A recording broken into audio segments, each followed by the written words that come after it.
Alumni Connect, podcast, ki uspešne zgodbe alumnov ekonomske fakultete pripelje med vas. Ne zamudi in se pokonektaj z nami.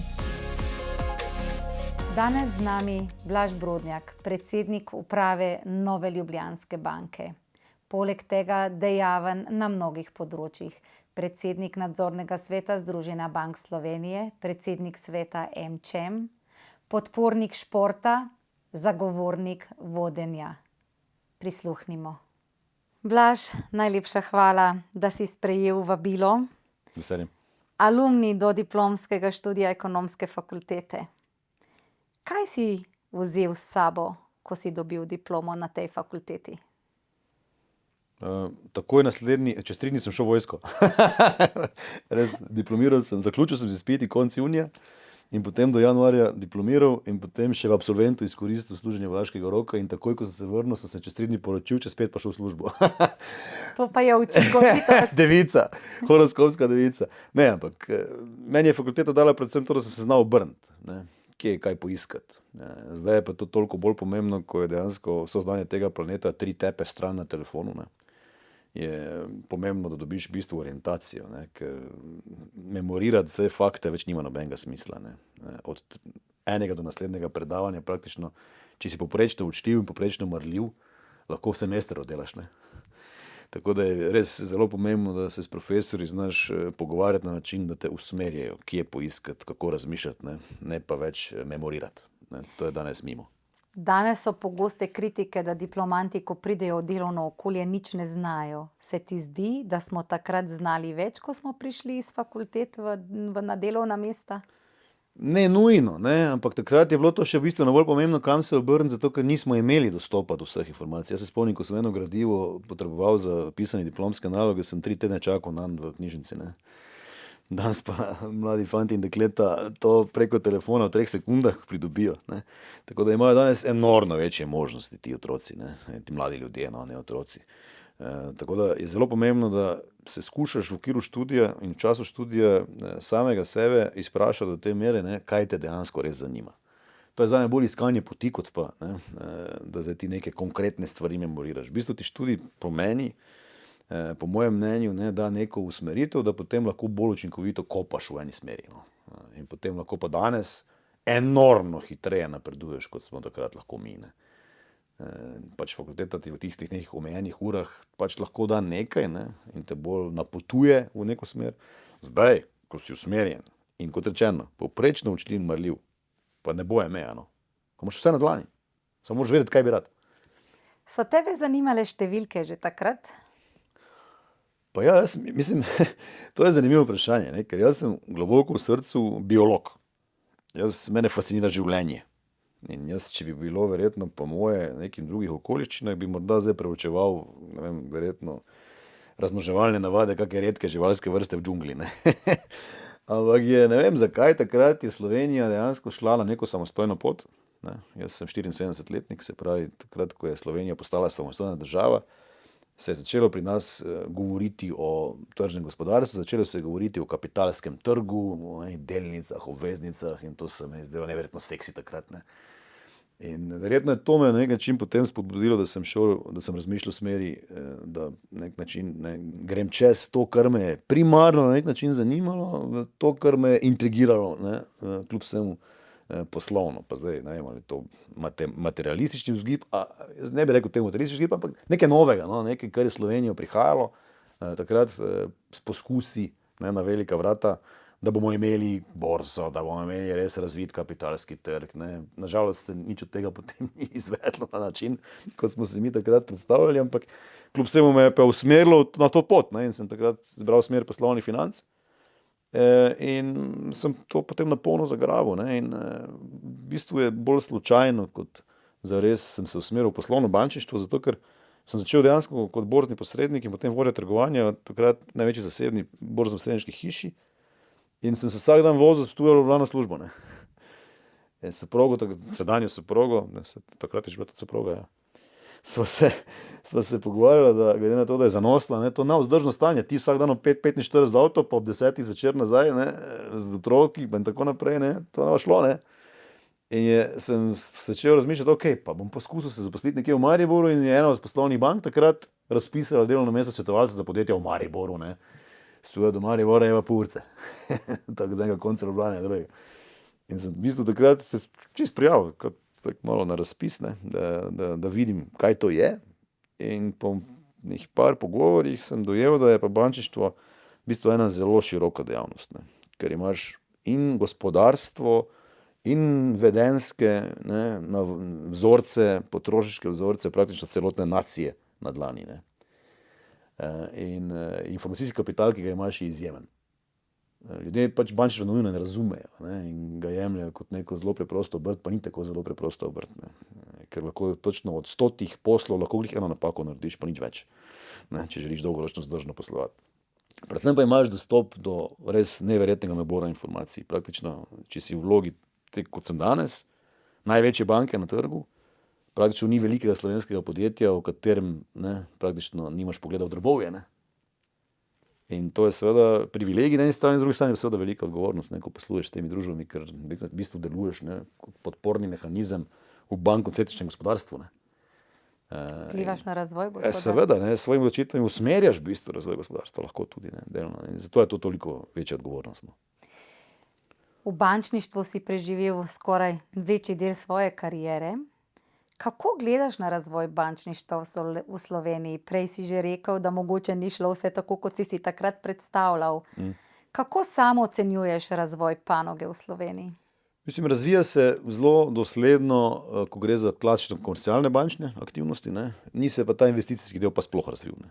Zdaj, če se pogovarjamo o kapitalskem trgu, ne, ki je seveda zunaj tudi v veliki meri del univerzalnega bančnega poslovanja, smo pri nas praktično tu povsem zaspali, ne.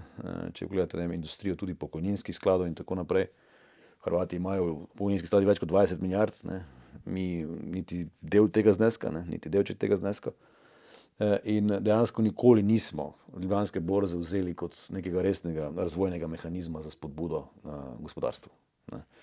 Že z odločitvijo, ne, že s splošnim odnosom do kapitala, ne, precej nihilističnim, ne, generalno, s našim zaplezanostjo o egalitarnosti, ne, ki je na planetarnem nivoju pač najvišja, ne. Če pogledate Ginijev koeficient ali če pogledate generalno razmere v tej državi, ne, saj imate zastonj šolstvo, saj imate, ne, zelo zmernih, ne, zdaj ali je dostopno ali je drugo vprašanje, slabo organizirano, ampak zdravstvo načeloma je, ne, je ugodno, ne, dostopno in tako naprej, ne. Je to nekaj, kar je seveda zelo visok standard, ne, tako solidarnostnih nekih pogledov na življenje kot seveda socialnega statusa, ne.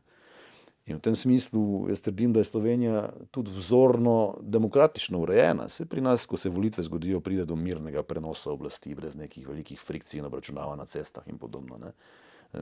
Nedavne volitve so bile tudi tak primer, ne. Se je prišlo do pomembnega preobrata, ampak je potem na nek način imamo demokratično strukturo, ne, ker stranka s 4,6% podporo zaseda 3 ministrstva in nam kreira življenje praktično, ne. Se pravi, če smo nekje demokratični, smo tukaj demokratični, ne. Čeprav lahko imamo različne poglede, ampak za ti praktično manj kot 5% podporo lahko pomembno vplivaš na delo oblasti, ne. In v tem smislu je to nekaj, kar pač je zelo specifično. In Slovenija je raj na zemlji, jaz to vedno trdim, mora biti pa ambicioznejša in pogumnejša in bomo pač absolutno najuspešnejša, pa vzorno urejena lahko evropska družba. Če se samo malček vrneva nazaj na bančništvo, enkrat sva se pogovarjala in si o vstopu zadnje OTP banke na slovenski trg in takrat si rekel, da gledaš to kot pozitivno, da bo enostavno manjše število bank in je to za lahko bolje urejen bančni trg. Lahko malček več poveš o tem? Trg bančništva se je zelo spremenil tekom zadnjih let. Je, ampak še vedno imamo več kot 10 bank. Ne, v 2-milijonski državi, ne. To je za en München ali pa Dunaj, ne. Bruto družbeni proizvod mesta Dunaj je več kot 2-krat višji od slovenskega. Mesta Dunaj, ne Avstrije, ne. In tam ni, ne, nujno tako zelo veliko število bank, ne, ki bi imele pomemben položaj, ne. Ni potrebno imeti 20 institucij v eni panogi, da še vedno ohranjamo neka načela konkurenčnosti, ne. Panoga pa mora biti dolgoročno trajnostno naravnana tudi v smislu neke poslovne ekonomike. Ne, in če ti imaš seveda veliko število manjših igralcev, ki seveda teže tekmujejo z velikimi igralci, potem seveda uvajajo ukrepe, ki niso nujno trajnostno naravnani, kar pomeni bodisi, da tekmujejo s prenizko ceno, bodisi pa, ne vem, z neustrezno zavarovanimi transakcijami, ne. In to vpliva na celoten sektor. Ne. Zdaj, če imaš ti nekaj velikih, niso primorani seveda izvajati tovrstnih nekih obupnih prijemov, ne. Hkrati pa so seveda še vedno en drugemu, ne, precej konkurenčni. Ob tej pozicioniranju, kdo je zdaj najmočnejši, ne, pa zdaj je največji. To je manj pomembno. Ne. Pomembno je, kdo seveda na dolgi rok zagotavlja primerno raven uporabniške izkušnje in s tem seveda stranke, ne, kupujejo z nogami. Se pa nihče ne pravi, da morajo s teboj. Ne. Nihče jih ne prisiljuje. Se lahko, ne, grejo še vedno k 9 drugim. Ne. In tako da je pa seveda bolje, če je teh igralcev kljub vsemu manj. Ne. Tako da to je vse stvar nekega ravnovesja. Ravnovesja med konkurenčnostjo, ne, in ekonomiko. Ne. Tako da zdaj jaz ocenjujem, da je Slovenija s to potezo, zadnjo potezo prišla v eno zrelo fazo razvoja. Slovenski bančni trg, ne, zelo primerljivo zavarovalniškemu, vse imate 3 velike, pa nekaj manjših in to je to. In to je dovolj za Slovenijo. Ne. Na dolgi rok Sloveniji tudi pričakujem, da bodo recimo 3 primerljivo močni stebri, pa nekaj srednje velikih in to je to. Ne potrebujemo več. Realno. Kaj pa digitalizacija v bančništvu? Že dolgo let govorimo o tem, tudi na Centru poslovne odličnosti imamo ogromno programov, ki to podpirajo. Kako ocenjuješ digitalno transformacijo v bančništvu v Sloveniji? Torej, banke seveda se veliko ljudi s tem ne bo strinjalo nujno, ampak ne, če danes primerjate uporabniško izkušnjo bank z še nekaj let nazaj, je to povsem drugače. Ne. Če ne drugega, lahko danes z nami poslujete 24 ur na dan, kar pomeni, da ste povsem neodvisni od odpiralnih časov naših poslovalnic. Ne. Preko kontaktnega centra lahko katerokoli transakcijo z nami v bistvu pripeljete do zaključka z izplačilom denarja vred ali pa z drugo posledico, ne, brez da bi s komerkoli, praktično brez da bi bili primorani priti fizično v poslovalnico in podpisati list papirja. Vi danes podpisujete digitalno z biometričnimi atributi preko mobilne aplikacije. Pravi, govorite z nekom v kontaktnem centru in podpišete praktično preko telefona in pogodbo dobite po mailu in jo lahko natisnete ali pa tudi ne. Ne? Posel se pa konča, kar pomeni, dobite posojilo do 35.000 evrov, z ročnostjo do 7 let, preko mobilnega telefona v 5 minutah z denarjem na računu ob 2 po noči od koderkoli na planetu. Potrebujete samo prenos mobilnih podatkov. Ne? To je zame revolucija uporabniške izkušnje, da lahko vi z video identifikacijo izvedete kakršnokoli transakcijo z banko, samo enega posla na ta način omogočamo in to je hipotekarno zavarovano stanovanjsko posojilo. Zato, ker seveda so potrebni dodatni koraki, pa notarski zapisi in podobne stvari. Ne. Sicer pa je praktično z mobilno aplikacijo mogoče, ne, zdaj ponujajo že banke, ne, tudi to možnost, da lahko ne samo potroško posojilo, tudi limitna transakcija na računu, kartični recimo limit in podobne stvari, uredite preko mobilne aplikacije, brez da bi sploh ne bilo potrebno s komerkoli govoriti. So koraki od začetka do konca, ne, izvedeni na mobilnem telefonu in posel praktično uveden, se pravi aktiviran, brez da s komerkoli govorite in brez da podpišete papir. To je zame revolucija. Ne. Govorijo o finančnih, tehnoloških podjetjih, pa kaj pa je to drugo kot finančna tehnologija. Ne. Banke so finančno-tehnološka fintech podjetja od pojave bankomatov. Ne. Mi samo nismo zaradi bodisi neprimerljive zakonodaje smeli odpreti online računa, kot ga je lahko kakšna druga banka iz tujine, slovenskemu državljanu, ne, ker video autentifikacija ni bila dovoljena na ta način in smo bili morali biti počasnejši in smo seveda za to nekaj računali, oni pa niso, ampak so ugotovili, da je to nevzdržno, da ne računajo, pa zdaj že kar nekaj računajo. Ne. Zdaj, ali ponujaš, ne vem, Apple Pay pa Google Pay, pa oni ga pa ti še ne, mi ga tudi bomo do konca tega leta. Ne. In potem realno, kakšna pa bo razlika? Ne. Praktično bomo izenačili standard finančno-tehnoloških podjetij. Ne. In osnovna naloga klasičnih, tradicionalnih ponudnikov bančnih storitev je bila vedno izenačiti uporabniško izkušnjo. Sicer pa potem, ko ti izenačiš uporabniško izkušnjo za parcialne storitve, ki jih ponujajo finančno-tehnološka podjetja, običajno ne ponujajo celotne palete storitev. Ponujajo, ne, učinkovito plačevanje, pa ne tudi kakšne kripto stvari, ki jih mi nikoli ne bomo, ne, ker tudi skušamo delovati kot mentor, ne kot nekdo, ki pač omogoča glih karkoli je mogoče, potem pa ljudje so deležni izgub, pa bom jaz kriv, ko sem to omogočil. Ne. Tega ne bomo nikoli počeli. Mi ponujamo pa seveda univerzalno paleto finančnih storitev. Ne samo odprtje računa in seksi metalno kartico, kovinsko kartico, jaz trdim, da je lahko digitalno, da sploh ne rabi več. Ne. Ni potrebno, da je kakršnikoli plastificirani ali pa ne kovinski obliki. Ponujamo pa tudi stanovanjsko posojilo, ponujamo pa seveda tudi dolgoročne oblike varčevanja, ne, in tako naprej. Se pravi, ponujamo celotno paleto univerzalnih finančnih storitev z zavarovanji vred, ne. življenjskimi in takimi in premoženjskimi, in lahko na enem mestu vse uredite praktično. Ne. In zato, če smo konkurenčni pri uporabniški izkušnji, je še vedno za nami ugodneje poslovati, kot da imate 10 partnerjev, s katerimi sodelujete. Ne. Z enim počnete to, z drugim to, s tretjim to, s četrtim pa to. Še vedno bo pa obstala poslovalnica kot klasična oblika interakcije, pogovora z banko. Osebni stik. Osebni stik pri stvareh, kjer se želiš posvetovati z nekom, ki mu zaupaš. Če gre za večje posle z dolgoročnimi posledicami, se želiš običajno malo pogovoriti, preden 100.000 evrov nekam nakažeš. Ne. Kaj pa misliš, da je naslednji korak? Vem, da se ogromno govori o umetni inteligenciji tudi v bančništvu. Kaj misliš, da bo naslednji korak? Naslednji korak je v bistvu relevantnost. Ne, se pravi, zdaj smo reaktivno na razpolago, ko nas stranka želi kontaktirati 24 ur na dan na ta način. Naslednji korak je pa, da si na razpolago v bistvu proaktivno za stvari, kjer ti že tudi ponujaš možnosti, da bi stranka jih morebiti potrebovala. Se pravi, da si v pravem času, na pravem mestu s pravo rešitvijo, ne da bi stranka to sama zahtevala. Zdaj, če ti imaš svoje transakcijske podatke o nekom, da je s tvojo kartico kupil hladilnik v Gorenjevi trgovini pred 10 leti. Imaš to informacijo in vsi vemo, da so gospodinjski aparati na nek način z življenjsko dobo tam nekje na 7 let tempirani. Zakaj ne moreš ti ponuditi recimo tej stranki isti v obliki nekega posebnega popusta s tem istim partnerjem recimo, hladilnika po znižani ceni, ki ga lahko kadarkoli potem preko tvojega koncepta neke lojalnosti in ugodnosti kupi. Malo karikiram. Ampak to je povezano s tem, da stranke seveda s tem, ko imamo vpogled v njihovo transakcijsko življenje, in tu imajo banke pač to možnost, ker če plačuješ z nakazili z našega računa oziroma s karticami, drugo je seveda gotovina, ampak vemo, kje si jo dvignil, saj vemo, kje si lokacijsko v danem trenutku bil. In če si jo dvignil v tujini, vemo, da potuješ tja. Kar pomeni, da ti lahko ponudimo naslednje leto ob istem času kak zanimiv paket za potovanje recimo. Se pravi, imamo izjemno bogat nabor informacij o vašem življenju. Kje se gibljete, načeloma kaj kupujete oziroma lahko domnevamo, kaj bi to lahko bilo.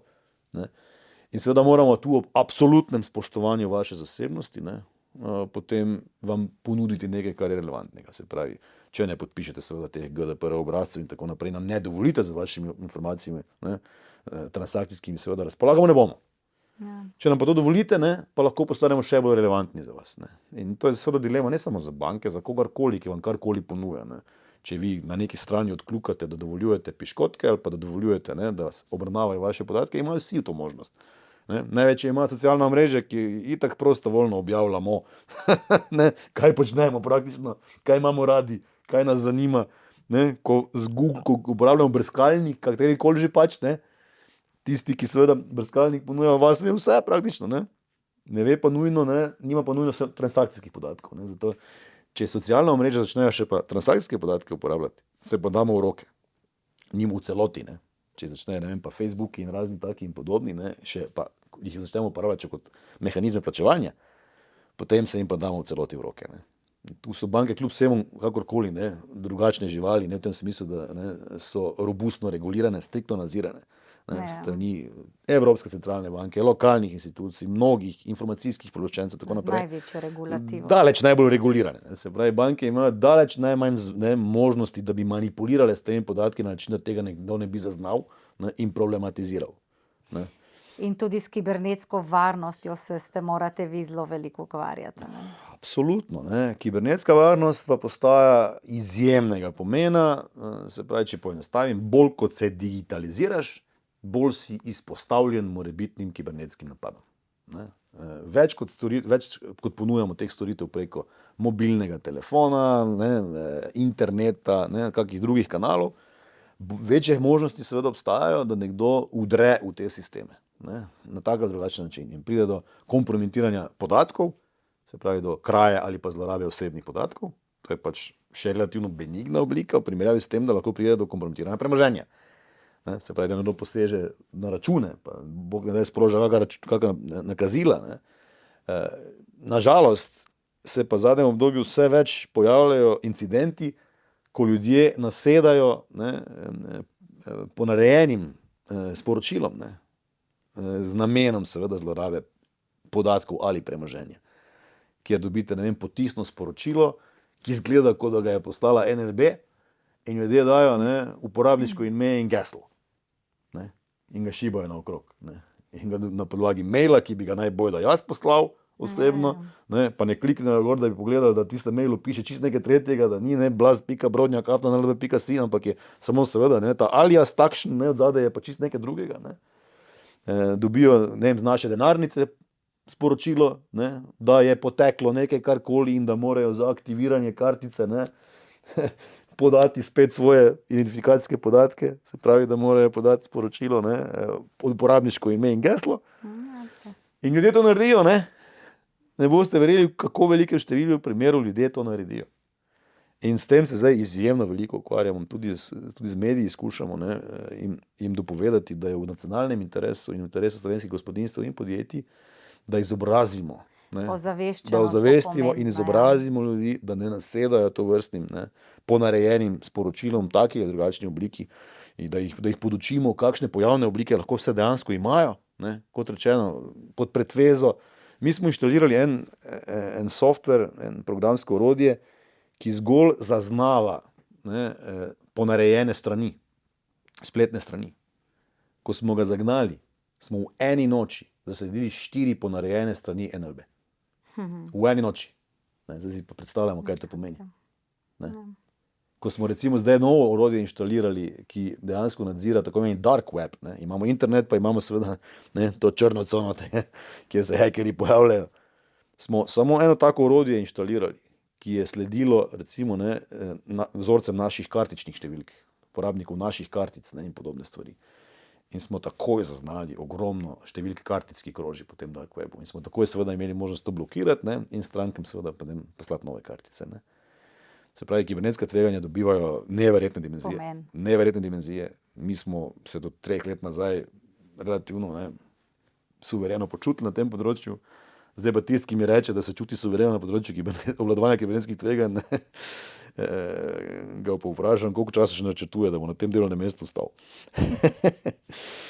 No, če se stroke malček mogoče premakneva še na en del tvojega delovnika, si predstavljam, da kot predsednik uprave NLB-ja moraš obvladati stroko, ampak velik del pa pripada vodenju. Lansko leto si dobil nagrado kot najboljši menedžer. Velikokrat se pojavljaš tudi s temami o vodenju. Zaznala sem, da si rekel enkrat, da si avtentični vodja. Kaj pomeni tebi biti avtentičen vodja? Kdo je avtentičen Blaž? Mislim, predvsem moraš iskreno verjeti v to, kar počneš, ne. In to znati izražati, komunicirati na način, da je kredibilno, ne, in ljudje v tem začutijo, da je avtentično. Da to, kar govoriš, tudi res počneš, ne. Se pravi, da to iskreno misliš in to tudi res vsakodnevno življenje počneš. Se pravi, pridigati in potem početi nekaj drugega, ne, privede do kredibilnosti, ki velja točno 2 uri, ne. Če ti hočeš dolgoročno računati na to, da ti bodo ljudje sledili, zdaj seveda poslovno, ne, ali pri razširjanju te dejavnosti, ali pri bodisi, ne vem, komuniciranju neke ideje, plemenite ideje. Ko si tako velik, kot je NLB, imaš seveda poslanstvo, ki gre preko poslovnega bančništva. Zato, ker si praktično družben podsistem, ker upravljaš 70% gotovine, ne, ker gre praktično tretjina plačil, ne, kar 40% vseh plačil države preko tebe. Ne. Druga raven odgovornosti je. In kot tak, ki imaš pomembno vlogo v skoraj vsakem slovenskem gospodinjstvu in, ne, v celotnem slovenskem gospodarstvu, moraš seveda za to, da lahko dolgoročno ustrezno, ne, pa uspešno posluješ, skrbeti tudi za to, da imajo in slovenska gospodinjstva in slovensko gospodarstvo seveda normalne pogoje gospodarjenja, ne, oziroma, ne, dostopnosti do finančnega sistema, ne. Zato pač izpada včasih, da javno bentim in kritiziram, ne, in izpadam kot neke vrste disident, ampak ne počnemo nič drugega v NLB, kot skušamo dejansko za slovensko gospodinjstvo in slovensko gospodarstvo zagotavljati primerljive pogoje, kot jih imajo, ne, gospodinjstva in gospodarstvo praktično v primerljivih državah, ne, v naši okolici, ne. Ne želimo nič nekega super statusa ali pa privilegiranega statusa, ampak primerljive pogoje, ne. In to se čutimo dolžni povedati javno. Ne. Smo poslovna banka, tudi v pomembni lasti Republike Slovenije, zato Ne? Ljudje jemljajo, da jaz napadam neposredno oblast. Ne? Ampak jaz 25 let govorim isto. Ko govorimo o ambicioznosti te nacije, o potencijalih te nacije, o konkurenčnih prednostih ključnih treh panog, ne? Logistike, butičnega turizma in lesne verige, ko govorimo o neki energetski samooskrbi, prehranski samooskrbi, ne? Vse to niso neke kaprice NLB-ovske. Ne? To so vse splošne, ne, značilnosti tega gospodarstva oziroma te naše majhne državice, ki je pa v srcu, ne, in v smislu ambicioznosti zelo, zelo velika. Ne. Poglejte si naše športnike. Mi smo med najuspešnejšimi 5 nacijami na svetu po številu osvojenih medalj na prebivalca na olimpijskih igrah. Ne. Mi smo v srednje velikem podjetništvu, po vasicah slovenskih imate ogromno podjetij, ki imajo več kot 100 milijonov evrov prihodkov, pa jih nihče ne pozna. In v svojih nišah imajo po 10-20% tržni delež v Evropi. Ne. Mi smo samo popolnoma neambiciozni, ne, ko gre za aparat. Ko gre za to, kdo, ne, na kak način to državo upravlja. Zakaj misliš, da je tako? Pa to izhaja malo iz reliktnega načina razmišljanja, neke egalitarnosti, ne, in zato tudi nimamo kapitalskega trga razvitega. Ne. Ker enostavno mi težko privoščimo uspeh. Ne. Mi izhajamo iz neke zavistne note in pri nekom, ki je dal glavo iz vode, ne, ga takoj okarakteriziramo kot, ne, da je v bistvu, ne, delikvent. Ne. Športnikom ni problem priznati, da je čisto vredo, če 200 milijonsko pogodbo podpišejo. Ne. Če pa en uspešen menedžer, ne, pač dobi neko nagrado, pa je takoj itak vse pokradel, ne, in itak je preplačan in itak je vnaprej goljuf.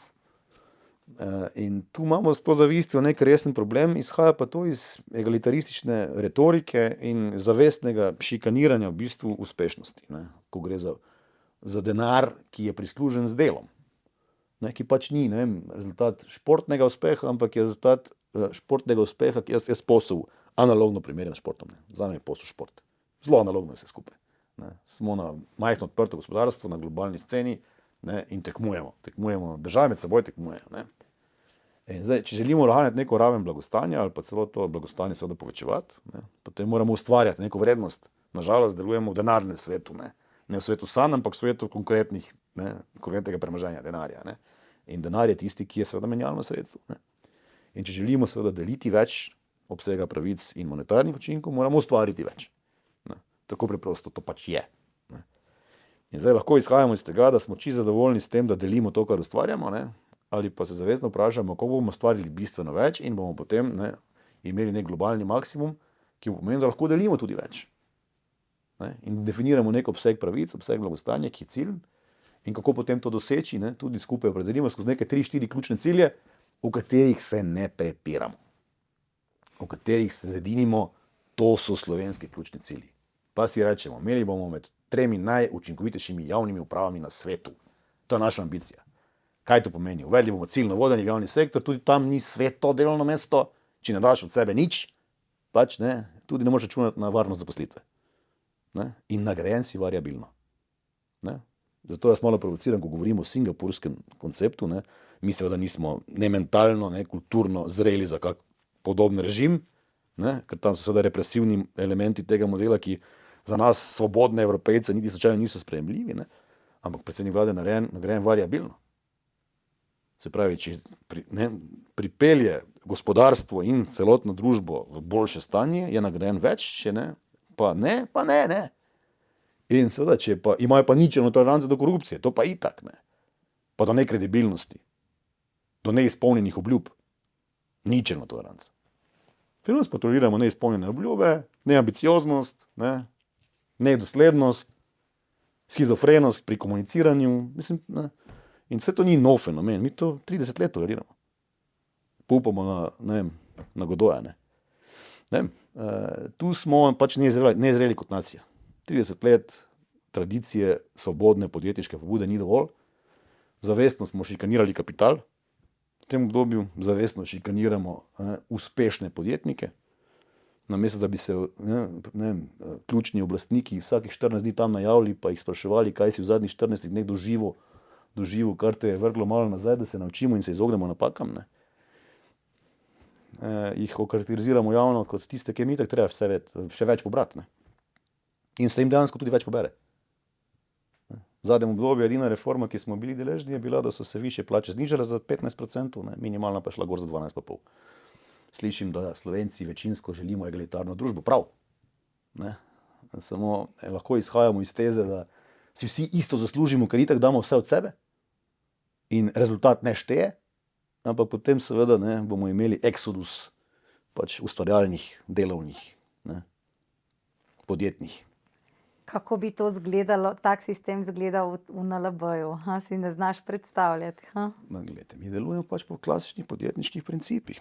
Smo družba zasebnega prava, javna delniška družba, ki kotira na londonski in ljubljanski borzi in pač delujemo po elementih učinkovitosti, ker moramo.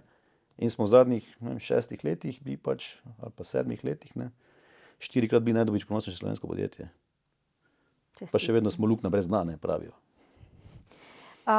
Vem, da ogromno investirate v izobraževanje, v razvoj kadrov. Vem tudi, da vam je izjemno pomembna stroka vodenja.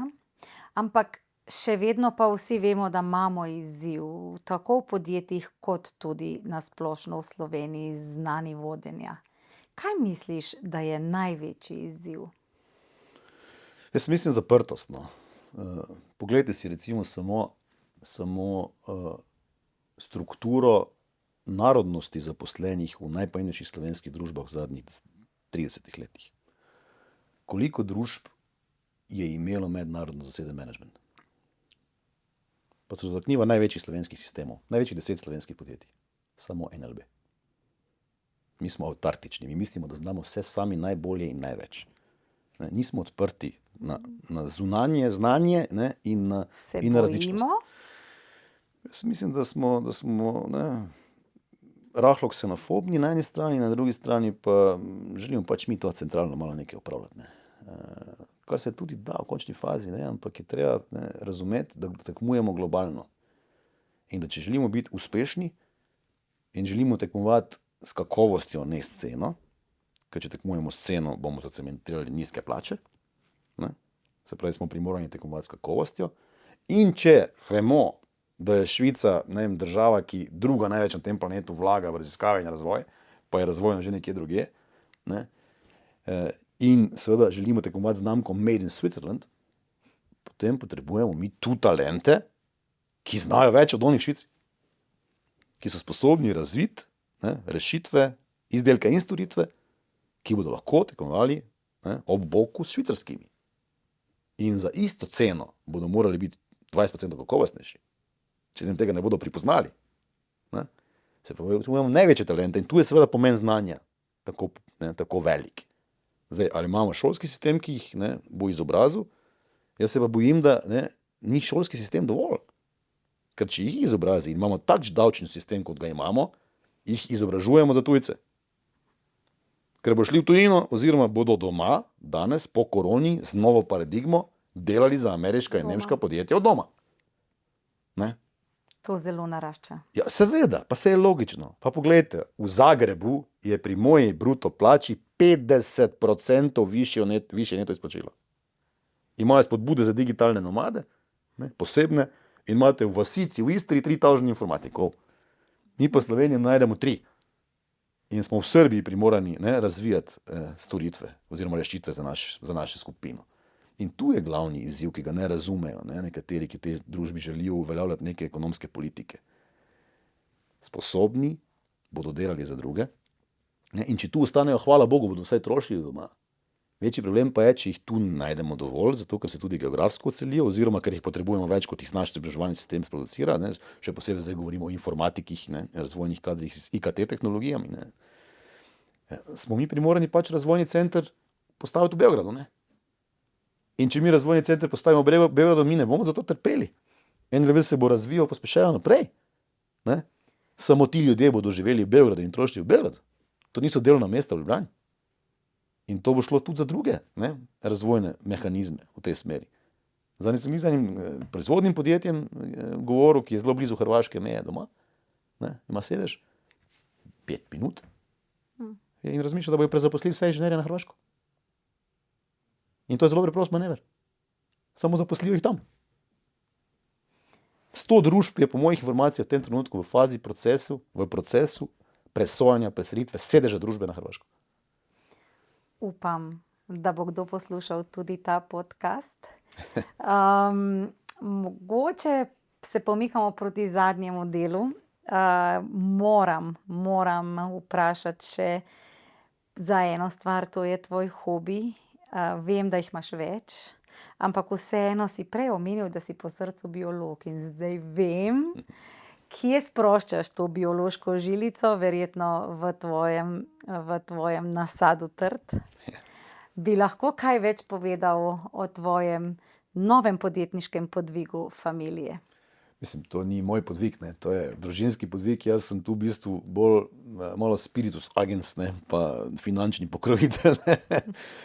Gre za to, da pač skušamo v Halozah kot družina na demografsko ogroženem območju razviti eno lepo zgodbo celotnega ekosistema, lokalnega ekosistema, kjer bi razvijali praktično 20-30 kmetij, ne samo naše vinogradniško-živinorejske zgodbe, imamo tu če do 15 glav škotskega višinskega goveda, trajnostno vzrejenega, za certifikati vsemi ekološkimi, ne, ampak gre predvsem za to, da namesto da kupim 2-3 stanovanja v Ljubljani, pa jih oddajam prek Airbnb-ja, ne, da razvijamo neko zgodbo, ki ima smisel, ki za nami pusti neko sled, ne. Zato gre, da v življenju ustvariš nekaj, na kar si lahko res ponosen, ne da razvadiš naslednjo generacijo, da ji ni treba razmišljati o tem, kaj bo delala, ne, ker živi od rent, ampak da jim daš v roke lopato pa škarje, ne, pa ustvarjajo nekaj. Imaš 3 otroke, eden mislim, da se izobražuje tudi na tem področju, a ne? Ja, mlajša hči je srednji otrok, si je očitno to tudi na nek način sama postavila kot svoje poslanstvo, brez da bi jaz karkoli vsiljeval, pa ne. Tudi zato med drugim to počnemo, zato ker vidimo, da imamo generacijo, ki za nami prihaja, ki jo to iskreno veseli, ne. In to potem moj starši, moj brat in moji otroci, pa moja soproga seveda, ki je ob meni že 33 let, ne. Jemljemo to kot res družinski, trigeneracijski projekt, ki nas v bistvu povezuje in zbližuje, ne. Ker počnemo nekaj, kar je skupnega, ne. In kot rečeno, ideja ni zgolj, da bomo mi imeli vinsko posestvo. Ideja je, da bodo Haloze postale elitna butična destinacija. In bodo. Upam, da vas bomo lahko kje podprli tudi prek SRIPTA projekta, ki ga vodimo na Centru poslovne odličnosti. Kakšen je potem tvoj idealen vikend, Blaž? Pa to je težko reči, ne, zdaj je odvisno. V kakih okoliščinah, ne vem, ko, sinu uspe biti državni prvak na miznem tenisu, ne, je to njegov velik uspeh in jaz seveda sem vesel, ker sem nekoč igral na mizni tenis, ne. Pa se on spet sam odločil za to, naslednjič pridem Vinograd, pa ne, je vse kot štima, ne vem, spijem kozarec našega vina, pa se mi zdi, da je res tisti dan res dobro. Male stvari v življenju naredijo veliko razliko, no. Male stvari v življenju naredijo veliko razliko. Včasih pa enostavno ležim 4 ure, da se regeneriram, zato ker enostavno je bilo po 3 tedne, ko se nisem uspel naspati, ne. Vem, da si pred korono ste družinsko obiskovali rock koncerte. Če bi imel priložnost, na kateri koncert bi šel zdaj? Imam že karte za Brucea Springsteena, zdaj ko pride na Dunaj. Super. Mlajši otrok ga še ni videl, punci sta ga že 3,5-urne koncerte na Bruce. Če niste gledali Brucea v živo, to morate, dokler je boss še živ, ga morate pogledati. Se pridružimo. Blaž, najlepša hvala, kot vedno mi je bilo veliko veselje pogovarjati se s tabo. Zaključiva mogoče z mislijo, uživati je treba v majhnih stvarih, v detajlih. Pa zdravo kmečko pamet, prosim. Zdravo kmečko pamet. Vse dobro ti želim. Hvala. Najlepša hvala za povabilo, z veseljem.